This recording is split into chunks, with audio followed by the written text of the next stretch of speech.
Anyone who's listened to this show for a long time knows that we love to cover the whole ecosystem of tennis. We take an interest as soon as you've got a tennis racket in your hand, all the way through to the pro level. One of the great events on the Australian calendar is the Australian Teams Championships. It's wrapped up at KDV Sport on the Gold Coast yesterday. So across the last 10 days, we've had the under-11s, we've had the 13s, we've had the 15s. New South Wales swept the 11s boys and girls, and it was a great performance. You got Australia's most promising young athletes representing all states and territories, as well as teams from New Zealand and also Pacific Oceania competing for the Rod Laver and Margaret Court Cup. The girls got it done from New South Wales. And in the under-13s, Victoria and New Zealand were crowned the champions. And I'm pleased to see one of the Victorians has joined us in the studio tonight. He's been on the phone with us. It's great to have him in. Rafael Savelli. I think, Raf, we're going to go with tonight. Come in nice and close, mate. Good to see you. Yeah, good. Thank you. Congratulations. Thanks. Being part of the team's championships, I mean, we always talk about tennis, the individual sport. You're out there fighting your own battle. But what's it like when you can get an opportunity to play as part of a team? Yeah, it's really good. It's like tennis is normally more like an individual sport. But it was good being in that team environment. And, especially having the coach on court was pretty good. Yeah, it felt a bit like Davis Cup, I guess. So, yeah, it just felt good to be in a team environment because, we don't experience that a lot in tennis. So just before we get on to a bit of your journey, you're watching the screen like I am. Yeah. When I say the word Wimbledon, what sort of comes into your mind as an aspiring tennis player? Probably just everyone's dream, I guess. Yep. Like, I think basically every tennis player my age probably wants to... One of their biggest dreams is probably to play Wimbledon. So it's probably like the biggest, tournament. So it's So like school holidays now. You be staying up watching a few nights? Yeah, I'll be watching for sure. Who do you love? As a pro player right now, is there a player that really stands out? I mean, you're a lefty. Do you sort of gravitate towards the lefties? Oh, yeah, I do like a little bit of lefties. A couple of the French. Like, I obviously love Monfils. But right now I like Demonor. And Aussie as well. I just like, the way he plays. And, he's doing pretty good on grass right now. So No doubt. Tell us a bit about your French background, because Dad's out in the green room. He's got the beautiful French accent. Yeah, So I was born in Paris. And then when I was 1 year old, I moved to Melbourne. Yep. So, my whole family's French. So, I obviously go for the French a lot. No doubt. They've always had a big production line of players. We've seen a few retire, haven't we, the last couple of years with Simon and Tsonga and am I leaving one out there? Who else is retired? Gasquet's still going. Monfils is still going. Yeah. But players are playing later now, into their 30s. I mean, the great Bjorn Borg, who you wouldn't have seen play, and I didn't really see play, he retired when he was 26. Yeah. I mean, players now are going, gee, the money in tennis is pretty good. I'm going to hang on as long as the body can actually hold on. Yeah, well, like, I love watching like Monfils and Gasquet, but especially Gasquet, he's dropping off quite a bit now. Still got that beautiful single-handed backhand though. Yeah, I think he's dropped out of like top 100. So yeah, I think, but we've got pretty good generation coming up. A couple 20-year-olds that are doing pretty good. So yeah, Pericard. He's a big guy. He's come in as the lucky loser, but he's ranking inside the top 100 because they go 6 weeks out in determining who's into qualifying, a bit like James Duckworth. He's had a purple patch since then, won Lyon, and his ranking got up into the 60s, but he's had to go through qualifying. Watched him play Adam Walton, the Aussie, who's risen into the top 100 this year. They played a couple of great matches. I mean, he served about 60-odd aces. Yeah. I mean, the value of serving, how big is that? I mean, maybe you're not noticing it so much at your level right now, but when you watch a bit of tennis, the value of having a really good serve. Yes, when I watch tennis, it's mostly just nowadays a lot about the serve and return. Yep. So, obviously trying my best to try have a big serve. So tell us a bit about your Victorian team. Who won? Who was alongside you over the last week? We had Jonathan Zhang and Darren Liu. It was pretty good because I'm mates with both of them pretty well. Yep. I knew them before the tournament. So, it's obviously always better to do this teams event with people you're already friends with.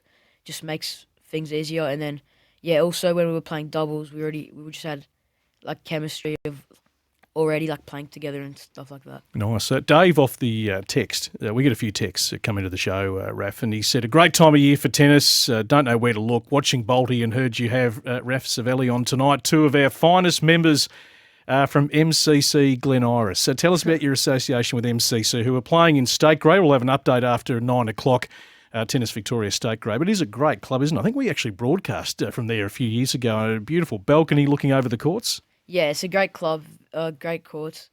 Yeah, I've been playing there for like maybe 2 years now. Yeah, it's a great club, and yeah, I play pennant for them. So yeah. So why tennis for you? For those that might have missed when we had you on last year, you won the 12 Hardcourt Nationals over in Adelaide. You've won 2 national titles. You won on the grass, didn't you? Yeah. At the start of last year. Why tennis for you? What lured you to a sport that I always say, Raf, on this show, it's sort of a sport where you enter at your own risk to a degree, because you're going out there, you're sort of taking on the world, you're your own sort of product. It's you, your business out there, and you're trying to rise through the ranks and make it an income one day. But why does tennis appeal so much to you? I don't really know. I just, from whenever I started playing when I was younger, I just got a bit like addicted to it. I was just having fun with it at first, wasn't being too serious. And then when I started getting pretty good, I just liked the way how I was by myself, just liked running. And yeah, when obviously when I saw I was pretty good, I just wanted to keep going, and we'll see how I go. Fair bit of dedication, isn't there? And there's a bit of sacrifice. I mean, you're going away from home. How does it sort of work with, having an education as well, and the dedication to practicing? And it's a sport where you can't really take any shortcuts because it's just you out there. Yeah. It's obviously a bit tough when I've travelled with school, but I do my best to keep obviously asking my teachers for like extensions, stuff like that. But yeah, it's good. It's all worth it at the end, and like travelling is just good for experience. Yeah. Where's the best spot you've been to abroad? Last year I went to Germany for 4 weeks. Okay. What part? Can you remember? Like Frankfurt, Ulm, and Augsburg. Nice. So I went there with Tennis Australia, and we played a couple tournaments there against the Europeans. And you're about to take off again for another tour. Tell us about that. Yeah, so tomorrow I'm going to Austria and Germany for 4 weeks. So I'll be playing in Tennis Europe tournaments over there as well. And how valuable is that? Bryden Klein's going to be a guest of ours after 9 o'clock, former Australian player who's working now as a Tennis Australia coach, taking away a group of young players on a 3-week tour. That experience of actually going abroad and playing against, players outside of Australia, I mean, I can only see that as being hugely beneficial. Yeah, it's great because you can just see where you're at compared to the others, and you can just, you also learn from them.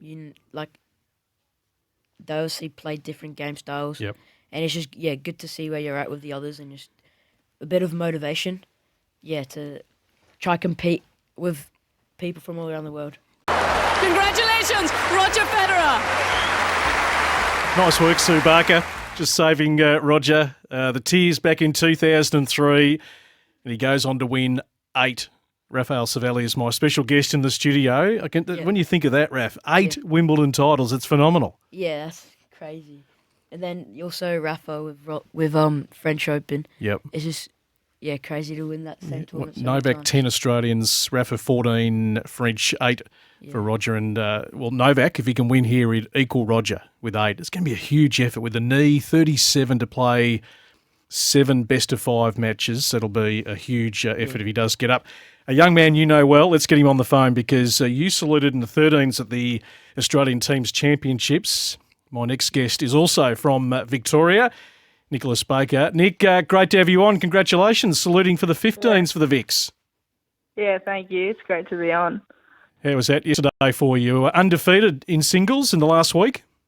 Yeah, it was quite an amazing experience. All the matches, the weather was great, and the atmosphere was awesome. Can't beat the Gold Coast, can you? KDV. Did you get a chance to outside of tennis, to take in a little bit of the Gold Coast?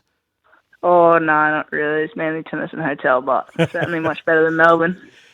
That's the tennis life, isn't it? You just you go to the courts, you play, and go and just recover and back the next day. Yeah. Hey Nick, you're on a journey like Raf. How are you enjoying this tennis journey? Because you've done a bit of travelling this year as well. You've been to the US, you've been over to New Zealand, made a semi-final of the J100 at Mornington earlier this year, and I remember being up at the 12 and 14 nationals last year up in Canberra. You were playing there. It was great to watch you courtside. How are you enjoying this tennis journey so far? Yeah, I think it's great. Like, just meeting new people all the time, competing. Great. Been travelling all around the world, seeing new experiences. Yeah, it's awesome. And as I said to Raf, just being involved in a team, in these teams' championships, that's must be a nice part for a tennis player because you do a lot of it on your own. It's nice when you can sort of share the spoils. Yeah, definitely. Having a coach on court helps as well, and like just team cheering you on. It's definitely way better than being out there by yourself. Tell us about, am I saying it right, Yamreli Ibrahimi? Yeah. Who was playing, of course, singles as well, who's, I believe, a pretty good talent. Yeah, he's good. Now, Raf, you got a question for Nick? Go on, Raf. Raf's dying to ask you a question, Nick.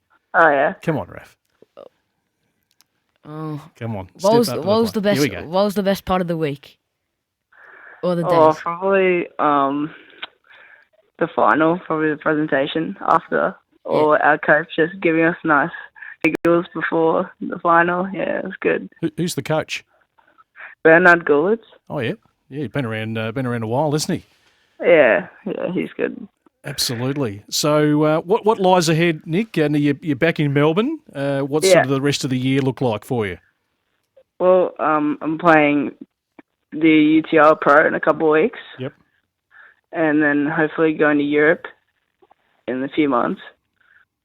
Nice. And how do you sort of combine the sort of balance of, your education, playing tennis? How does that all sort of work for you?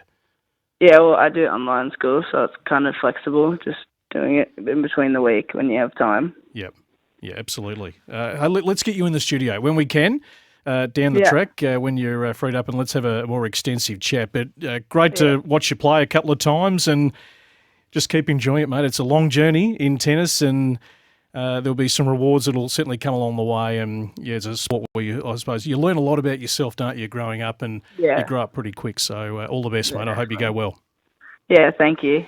Nicholas Baker, a quick word with Nick. Good talent. You've seen him play? Yeah, I've seen it. I know him pretty well. I've seen him train at NTC, so yeah, good player. Coaching-wise, so Des Tyson. Yeah. Has that a bit to do with you? Yeah, Des and Aaron Leaderchild. Yeah, who we've had on, MCC. Yeah. What a star. He was on our Tennis Victoria State Grade segment going back a few weeks ago. So he's sort of your direct coach, and then Des gets involved when you're sort of doing sort of the more national and touring stuff. Yeah. Tell us about their influence. Yeah, it's really good to get their support. Obviously good to get different people's point of views and advice, and they obviously both got pretty good experience on the playing professionally, and so yeah, it's good. So before I let you go, just your game at the moment. So what are you mainly working on? Are you working on a lot of sort of technical sort of stuff at your age? Are you sort of working on the tactical side of the game as well? I mean, obviously, out there you've got to be pretty fit. Yeah, it's obviously a bit in the gym, and just right now working on more on just training for Europe, having some discipline, hitting deep, top spin, just having some discipline on the court, Top spin, deep, lefty. I can only think of one man. Yeah. Hey, how good has he been, Rafa? Has he been a guy you've loved well, just watching? Since I was young, I've always looked up to him, obviously being lefty as well. Yep. And so obviously someone that I look up to, and I'll do my best to do anything to get near what he's done. Yeah, who knows when the end's going to be? We're not quite sure. Yeah. He's not prepared to totally declare it. We've got to get him to the start line for the Olympics to play with Alcaraz. It'll be pretty special. Yeah, and then Laver Cup later this year. Well, Roger retired at the Laver Cup. Maybe Rafa might follow suit. Rafael, thank you for coming in. Thank you. Let's do this again sometime. Yeah. I'll continue to follow your results. Yeah, thank you.